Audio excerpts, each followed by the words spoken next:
បាទនេះគឺជាកញ្ចក់ឡានអតិថិជនគាត់បាយឆ្នោតវិញដំបូងគាត់បាយទូចខាងគៀននេះទេប៉ុន្តែដោយសារយើងទុកយូរទៅធ្វើឲ្យការបាយហ្នឹងវារៀលកាន់តែវែងទៅ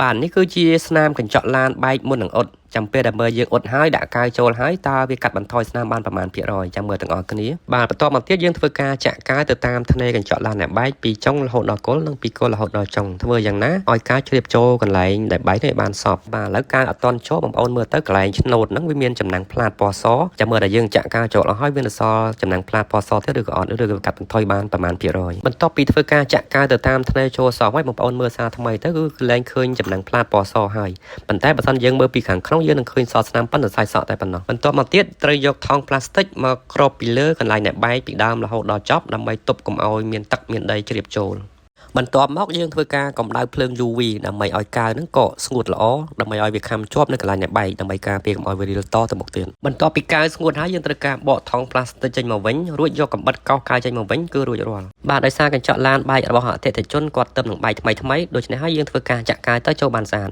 តែបើសិនជាកញ្ចក់ទុកយូរមានទឹកមានដីចូលឬក៏បែករាប់ឆ្នាំហើយគឺយើងចាក់កាយយ៉ាងណាក៏មិនអាចចូលស្អាតបានដែរប៉ុន្តែយើងធ្វើបានតែបានត្រឹមតែការពាររៀលស្នាមវាអត់សូវបាត់ដូចកញ្ចក់យើងបែកថ្មីទេអូខេឥឡូវយើងធ្វើហើយបាទនេះយើងថតតាមទូរស័ព្ទយើងមើលទៅសឹងតែមិនឃើញបាទប៉ុន្តែបើសិនយើងមើលពីខាងក្នុងយើងនឹងឃើញដល់ស្នាមថ្នេរប៉ុន្តែសាយសក់រូបទូចយើងមើលទៅអត់ទាន់ធ្វើបងប្អូនមើលទៅវាមានចំណាំងផ្លាតពណ៌សអញ្ចឹងពេលយើងជិះយប់ទៅមានពលឺចាំងវាឃើញចំណាំងផ្លាតចេញតាមថ្នេរហ្នឹងតែបើយើងចាក់កាយចូលទៅវាបាត់ចំណាំងផ្លាតប៉ុន្តែវានៅសល់ស្នាមដល់សាយសក់ពេលយើងជិះយប់ទៅយើងពលឺបាយមកវាអត់ចាំងតាមថ្នេរហ្នឹងទៀតទេ